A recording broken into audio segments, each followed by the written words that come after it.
Well, it's a beautiful morning here in St. Louis, May of 2023, and it looks like a new hacking video, tube amp video here for you ampaholics. I acquired a 1965 Magnatone. It looks good from the front. It's a little bit rough on the back. So I'm going to just kind of go over it. It's in really nice shape. It looks like it did get some water damage down on the corners. And I don't know, you know, hopefully I can squeak some glue in there. I'm pretty sure I can. Let's flip this around and take a look at the back.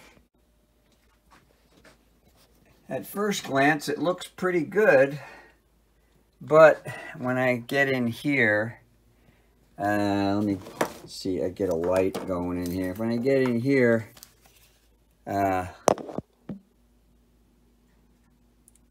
you can see, looks like it got quite a bit of water damage. I'm not sure about this rack over this thing.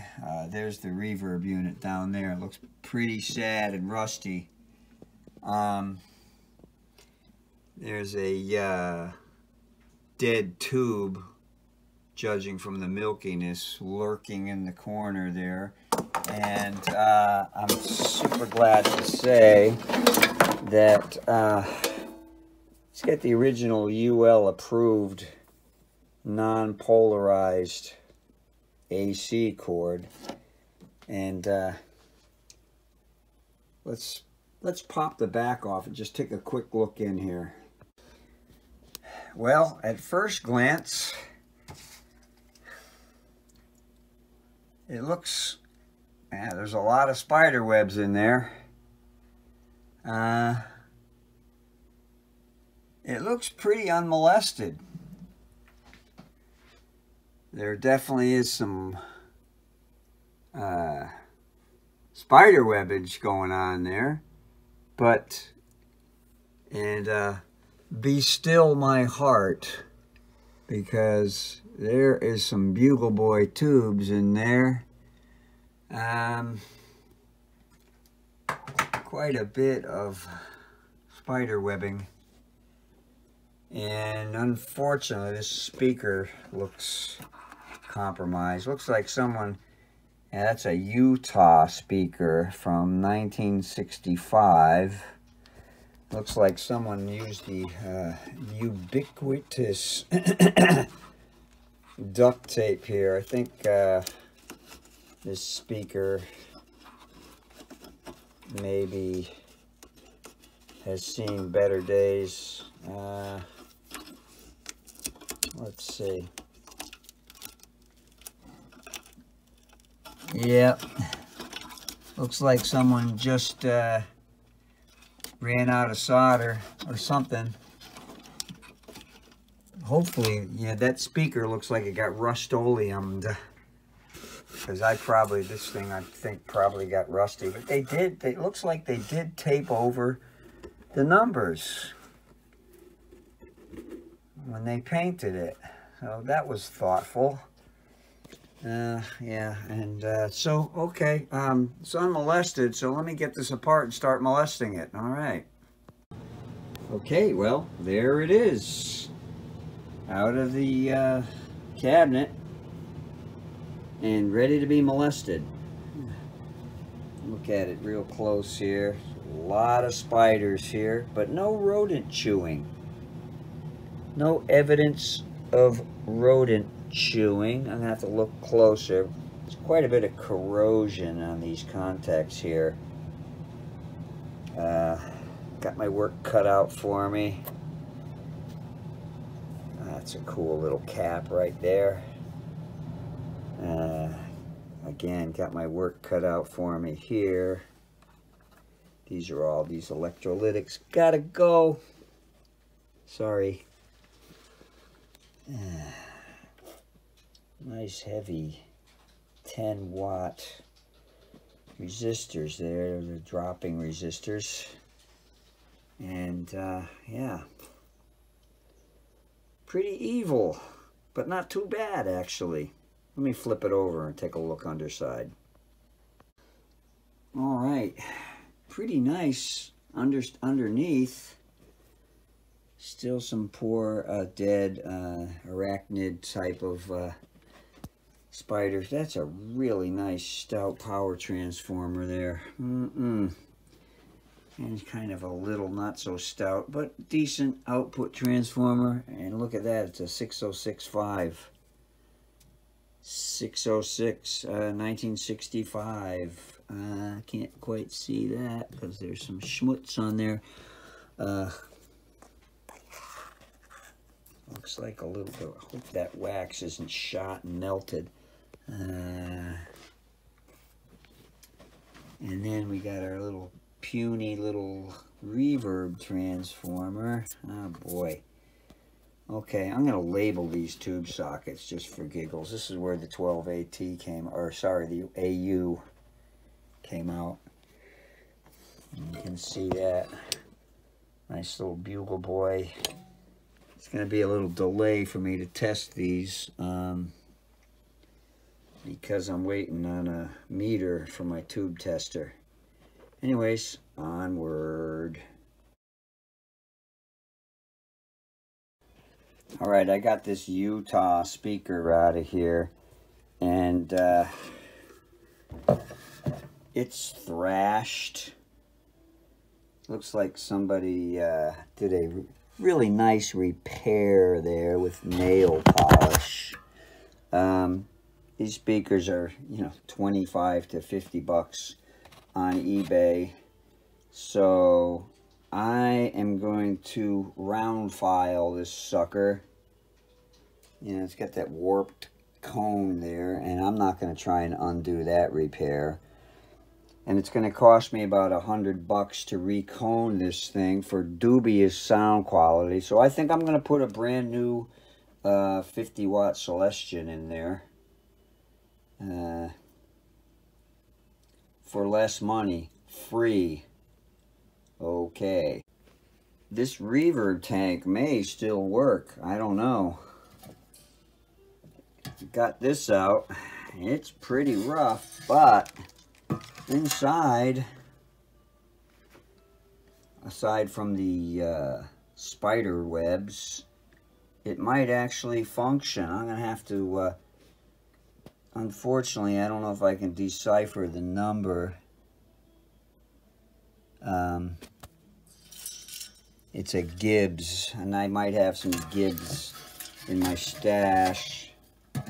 But geez, that number is, I don't know, pretty hard to read, and I don't know if it would mean anything.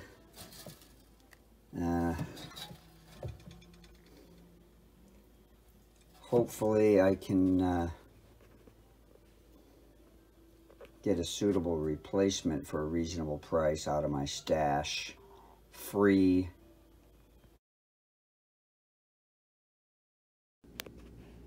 Here's what I'm going to replace that speaker with. A nice Celestion 70. Oh yeah. Oh yeah. Look at that. You can't read it because it's upside down, but it's an 8 ohm. I believe it'll handle 50 watts. It's pretty stout.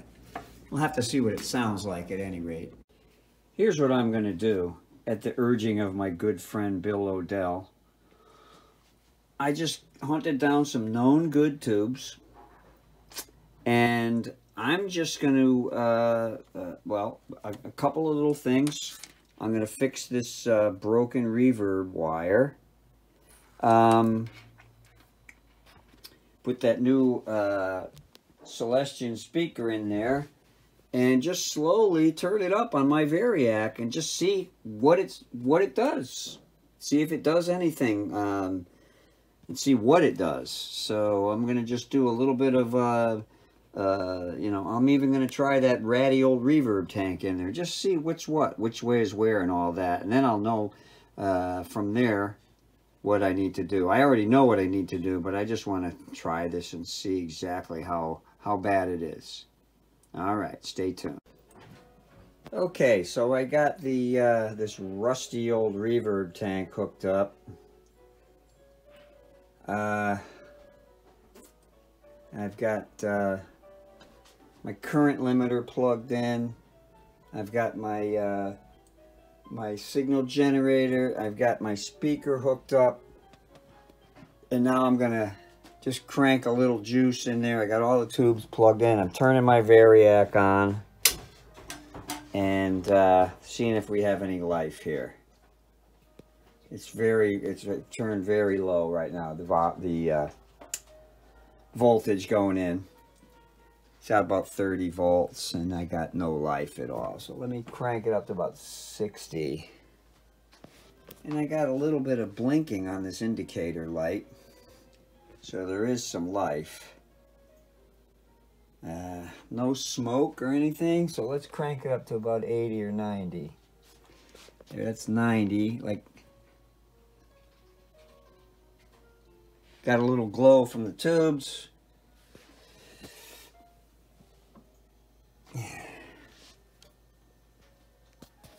Should probably, there, turn it on, standby. And it's loud and making fucked up noises. Alright, shutting it off. Alrighty, I replaced this one, 25 at 15 with a 25 at 25. And this one here, 10 at 450. I'm going to replace that with this 8 at 450. What the heck? Close enough for who it's for. Working in really tight quarters here. This is a cool amp. You just got to be patient. Don't burn the wires. So here's the LED or whatever this panel light is. And you can see it runs all the way down. It's under, there it is right there. It's under the front panel. Sorry for the poor camera work, but there it is. And I don't know if this is a diode. I can test it. Don't know what it is, really. I couldn't find much on the internet about it, but I'm going to keep looking.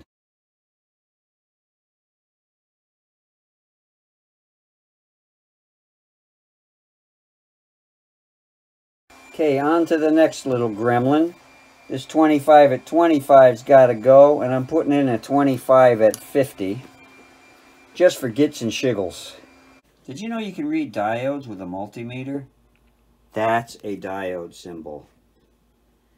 So the negative goes on the banded side, and then there should be 0 on the if you reverse the wires. Like so.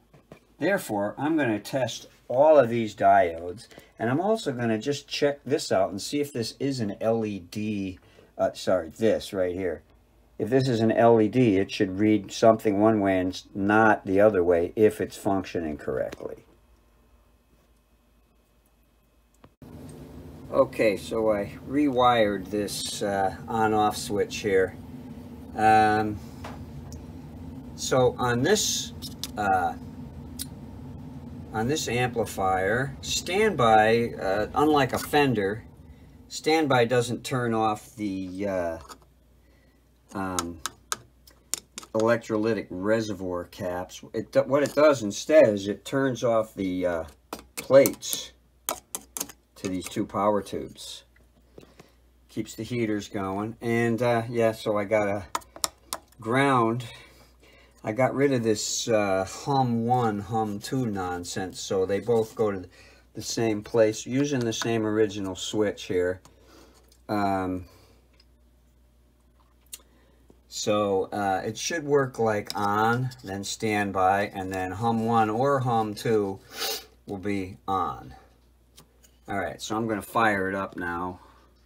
Got it plugged into my current limiter and my variac. I'm going to turn it up slowly. I've also got my tone generator going just to check it out. So here we go, firing it up. No glow. I'm going to turn on the tremolo so we can... Alright, so put it on standby first. And I'll just crank it up. If I had a short, it would be apparent now. So I got it up. Okay, so yeah, so the tremolo light is working. Still working on the luminescent panel strip replacement. That's why that's just hanging there. I got it up to about 80. I'm going to just put it all the way up to about 117. On standby. And now I'm going to switch it on power on. Okay. Okay, tone generator's good. Treble, everything. Alright, let's see what happens when I... Yeah, so both are on. Standby works, which is nice because we have, of course, no rectifier to absorb the rush of voltage. Tremolo's working. I do have some howling when I wiggle some of these tube sockets. I might have to replace a couple of these. But so far, so good.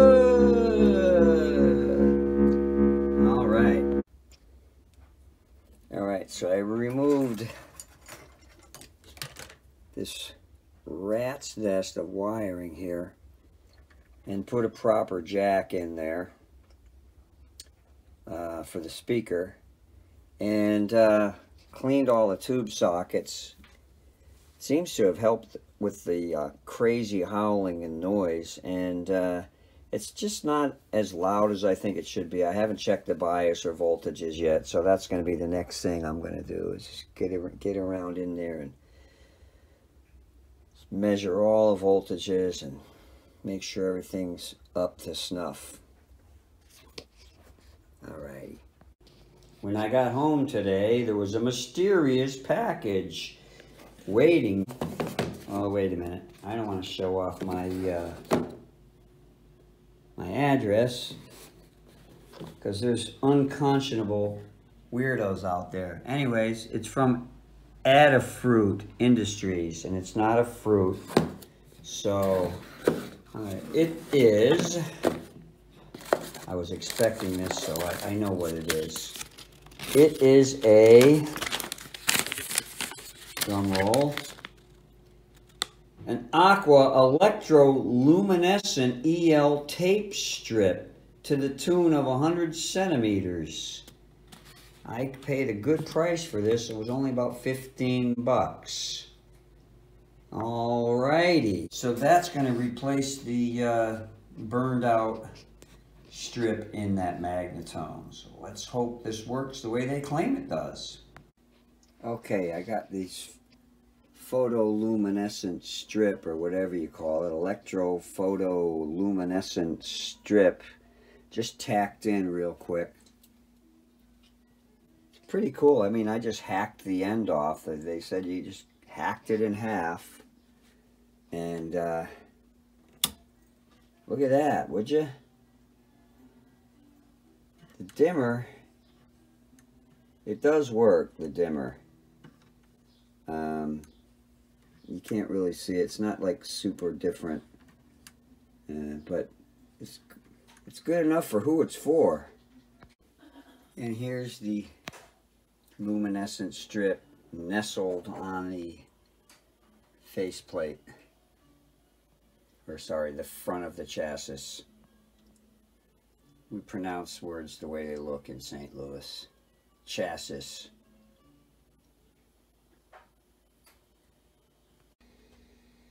And here's the panel light all installed. Pretty damn cool, huh? Look at that. Standby on. The dimmer dims it down a little bit. That's its brightest. I mean, I could screw around with that. It does a little bit. I don't care. I like it fully bright. Nice.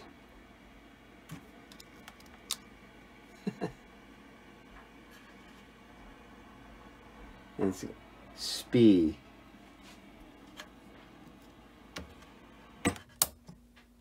All right. Pretty high plate voltage here. I do have a nice matched set now that I'm going to go with here.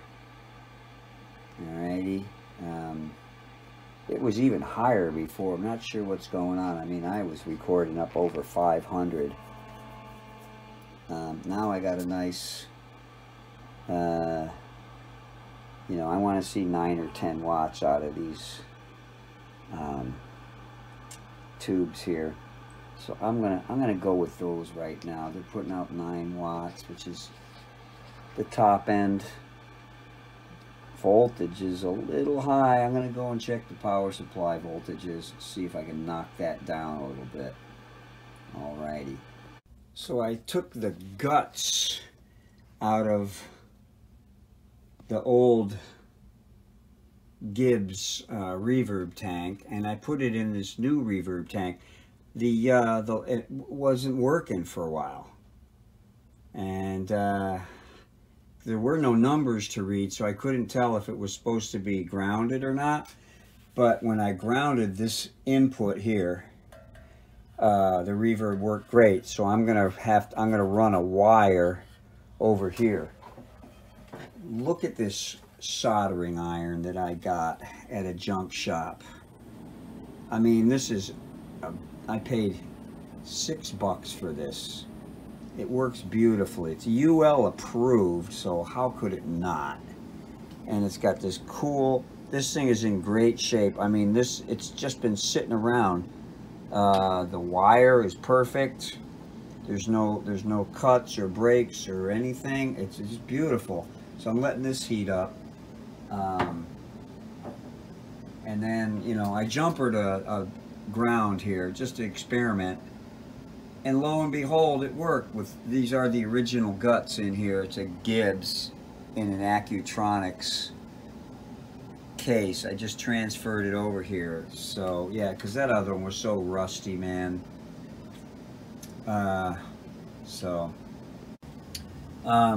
I've gone through quite a few little troubleshooting things here. It was buzzing. I tried putting some modern tubes, power tubes in there, and it was just buzzing and weak and crazy. So I got some vintage 7581s back in there. They test pretty good, so it's pretty loud now. I do have a I am going to switch out the electrolytics. I'm going to switch that out.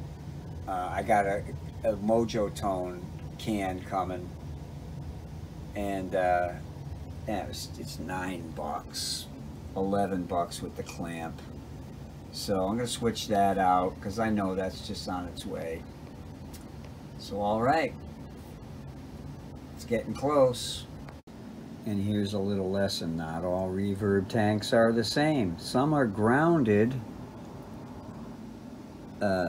You know, the output is grounded, the input's grounded. This one wasn't grounded, and I just intuitively thought maybe it's not working because it needs to be grounded. I grounded it. It works like a champ now. Looks a little messy, but hey, I'll just cover it with a Valencia orange cardboard cover, and we'll be good to go. All right, there's the refurbished reverb unit. That's really refurbished, furbished, huh? Ooh. All right, yeah. I'm actually pretty happy with the sound so far. I'm going to give it a couple of tests before I put it back together. There's a couple of pots that are kind of questionable. cleaned them, and they still seem to be acting up. So anyways, I'm going to get this nestled back in its nestlage spot. So this amp, I've noticed, I've been doing a little sound checking on it, and it doesn't have the gain that I would like. You know, these 12 AU7s, I may try one in the phase inverter here. And it also powers the reverb, however. It's kind of a little different than Fender. And then over here, you got another 12 AU7, which is kind of interesting. Here, half of it is here, which goes, you know, it's an amplification into the grid here of the power tubes. Yeah, so it goes here into the power tubes. The other half of it is the lamp driver. So I thought I'd try a 5751 in there, which is more gain than a 12 AU7. I'm going to try one in both positions, one at a time, and then maybe leave it in both. I don't know. Just see what it sounds like. All right, I'm getting ready to switch out the big electrolytic cap can. So I'm going to trace these wires here. All right, so here's what's happening. Power's coming off of this transformer. That red wire is going through these diodes. All right, that white wire is going over to this side of the transformer. Or sorry, the electrolytic, and then there's a dropping resistor here, here, and here, and this one is going off to the plate of the preamp. That's your B+. Just a little clarification before I gut this. So the D shape has this big 2500 10 watt, the black and white wire going back to the diodes. This I think this is a 2700K, something like that. Is connected between this and this, the unmarked, and the D. It's also got this red wire which goes to the output transformer, and this thin red wire is going over to the 12AX7. So I believe that's all of the ones on this one. 1, 2, 3, 4. This has got 2. This one here, this is the square wire. It's got a black and white, sorry, yellow and white wire, which is going back to here, to this red and yellow wire, which also has the yellow and white wire going to the square one. So we got 2 on this side going back to here, which has got 3. And this one here has got, like I said, the yellow and white wire going back over to this side of this resistor, from this resistor to this resistor. And then this is the triangle one. Just has this yellow and white wire, which is going to the end of this resistor. So that being said, now I can rip this all apart. Okay, after the obligatory tearing and gnashing of teeth, I've successfully removed the old cap can. Alright, got the nice Magnatone filter cap can installed. And here it is partying in its new home. Alright, now to hook it up and give it a check. Alright, I've got this filter cap replaced in here. Theoretically, it's wired correctly. So I'm going to fire it up slowly. I've got it plugged into the obligatory current limiter, variac, so I can head off if there's any shorts or anything before something fizzles and lets the magic smoke come out.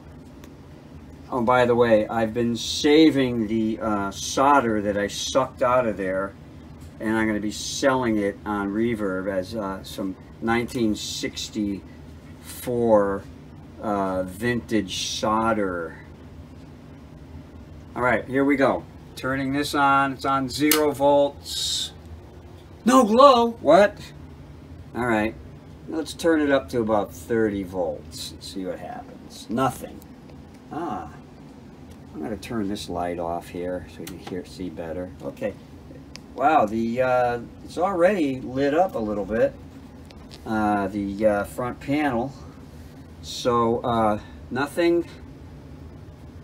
I'm going to go up to about 50 volts. Nothing. And yeah, we got a little clicking going on with the non-working tremolo and no glow from the bulb. I'm going to go up to about 80 watts, let the tubes warm up. Whenever I do some major power supply stuff, I always do this so I can backtrack if I screwed something up, which I've never done, but you know, just in case. Alright, seems to be, and I hear some hiss coming out of the speakers. I'm going to go up to 100 volts. Yeah, I hear hiss. It's good. Not a bad hiss, a good hiss. And I'm going to go up to 120. And I'm going to check it with my... Good, it's working. Okay. I'm also sneaking in here and replacing this 25 at 15 volts with a 25 at 25. There's another one downstream here too, right there. It's 25 at 15. It's hard to read here, but nevertheless, that is it. And I'm replacing those two also. Well, this tremolo not working has got me stumped, so I'm gonna attempt to go and signal trace and also check all the resistors and caps in here.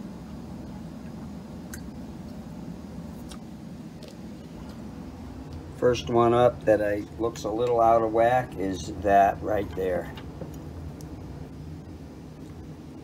That little sucker. That little sucker right there is about half what it's supposed to be. I'm going to measure it out of circuit to make sure. And indeed that was off by a meg. Over a meg off. So now I've got this one in there. Gold band. Oh yeah. Well folks, I'm abandoning my attempts to get the tremolo working. I've pretty much determined that it's this little bug here, and this little bug, and they're 50 bucks. I'm not spending 50 bucks on this thing. Tremolo hound that I am. So, anyways, I'm going to, the amp sounds great. the reverb is insane. So I'm going to leave this for someone else that wants to get the tremolo a little more than I do. And I put some nice caps in here, nice cap can here, new caps throughout here, new resistor there. That was way out of spec.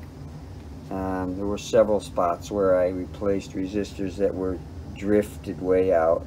New cap here, a couple of new pots. The old ones were acting real funky. And of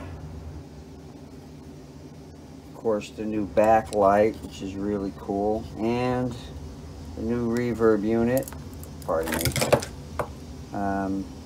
So I'm going to put it back together and give it the much feared and hated sound test. Alrighty. This amp is a marvel of engineering. So you have to pull the speaker out. And I don't know if you can see that. It's held in there with two little screws and foam. So that's in there. I marked the colors so I can remember which one is where on the reverb tank. Next is to put the speaker in and make sure you punch holes through the surround with these protruding bolts. Before I put it all the way back together, I'm going to take the time to glue this stuff here. Yeah. Yep. Gotta do it. One can never have too many clamps. Alright, so I made me a nice genetically modified human tail. I mean a pigtail. And yeah, now solder it in there to the speaker. I gotta say, this whole reverb affair is a really piss poor design. That's where the plugs are, way down in there. You gotta yank up on, there must be an easier way, but I haven't figured it out. Anyway, it's in. Not impressed with that portion of the design.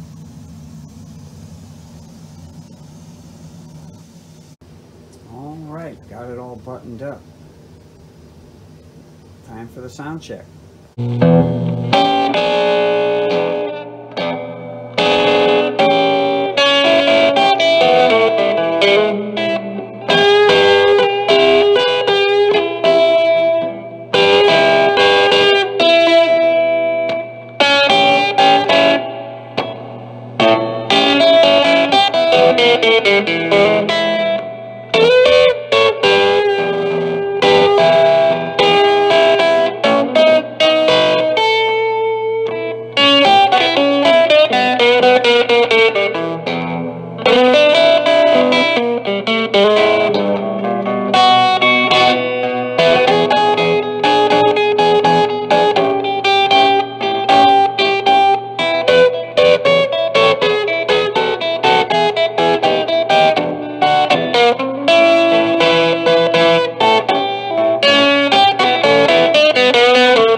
That just about does it for this video.